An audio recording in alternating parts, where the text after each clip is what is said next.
In a kingdom where the sun kissed the earth with golden light, where the rivers carved their songs into the land, and where warriors stood as tall as the ancient baobab trees, a prince was born.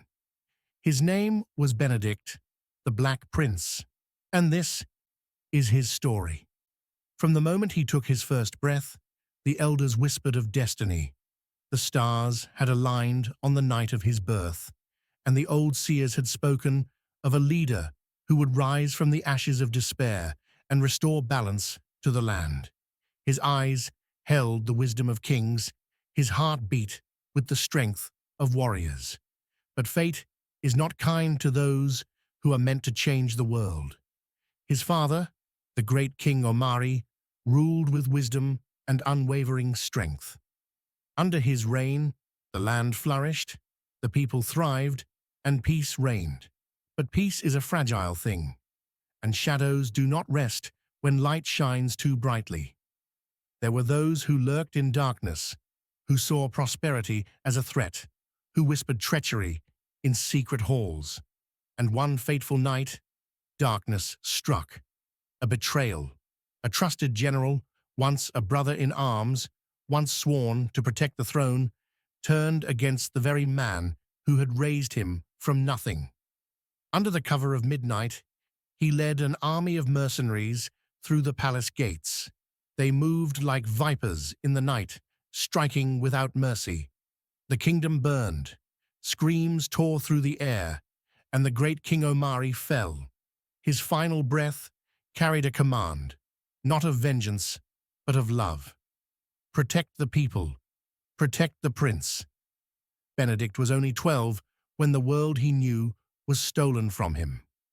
His mother, Queen Amara, pressed a kiss to his forehead before the royal guardians carried him away into the darkness. He did not have time to weep, to ask why. The only thing he could do was run. They fled to the mountains, to the hidden monastery of the Crescent Blade. It was there that Benedict's childhood ended, and his true journey began.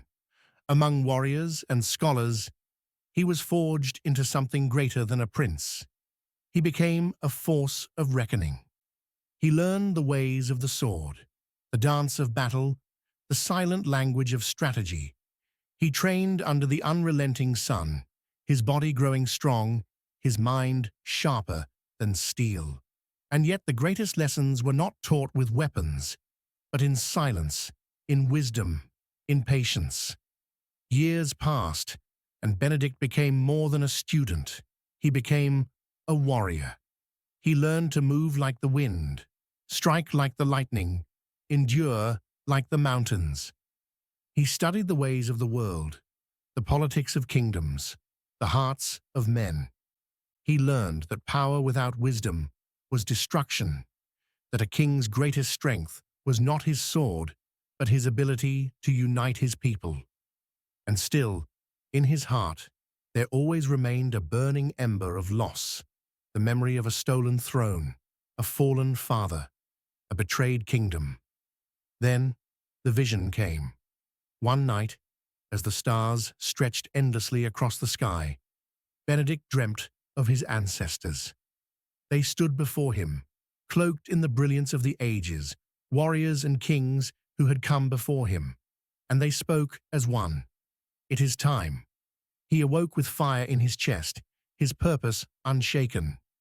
He had spent years preparing for this moment, and now the moment had come. He sent word to those who still believed, to the hidden warriors, the exiled elders, the people who still whispered his name in the dark. The Black Prince had returned. And so, the Black Prince marched. Through jungles thick as the unknown, over rivers that roared like thunder, across deserts where the wind carried stories of old. With every step, his army grew. Farmers took up arms, scholars set down their books to join the cause, warriors long thought lost returned from the shadows. The people did not rise for a throne. They rose for their home, for their freedom, for their king. Through scorching heat and icy nights, Through trials that tested both body and spirit, Benedict led with unshakable resolve. Along the way, he encountered villages ravaged by the false king's greed, people broken by years of oppression. He did not merely demand their loyalty, he gave them hope. He listened to their stories, fought beside them, and reminded them of who they truly were. With each passing day, his legend grew, carried by whispers on the wind, until it reached even the darkest corners of the land. When he reached the kingdom, it was not as it once was. The once thriving land was now a husk, ruled by fear and iron chains. The betrayer sat on a stolen throne, his greed sucking the life from the people. But he had not broken them. In the deepest corners of their hearts, they still remembered the Black Prince. And when Benedict rode through the city gates, the people rose. The battle that followed was the kind sung about in legends. The sky turned red with fire. The ground shook beneath the charge of warriors reclaiming their land. Blades clashed, arrows screamed through the air. Warriors fell and rose again. Benedict, the prince no longer hiding in exile, fought with the spirit of his ancestors guiding every strike. He did not fight for revenge, he fought for justice. And in the final hour, beneath the blood-red sky, he faced the betrayer. No words were needed. The duel was brutal, swift, inevitable. The general had betrayed his king, his people, and his own honor. And in the end, justice was served. But Benedict was not a man consumed by vengeance. He did not take the throne and demand blind loyalty. He walked among his people, learned their struggles, rebuilt their trust. He made changes, ensuring that no future betrayal would undo the unity he fought for. He did not simply reclaim his birthright, he reshaped it. His rule was not built upon fear, but upon the unbreakable bond between a king and his people. As the years passed, his legend grew, not as a warrior who sought glory, but as a leader who sought to elevate all those under his rule. The kingdom flourished under his guidance, its borders strengthened not by force, but by unity.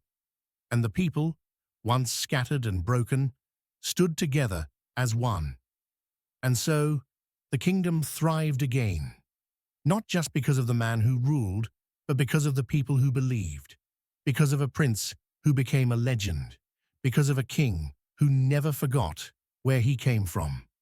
This is the story of Benedict, the Black Prince, a warrior, a leader, a legacy.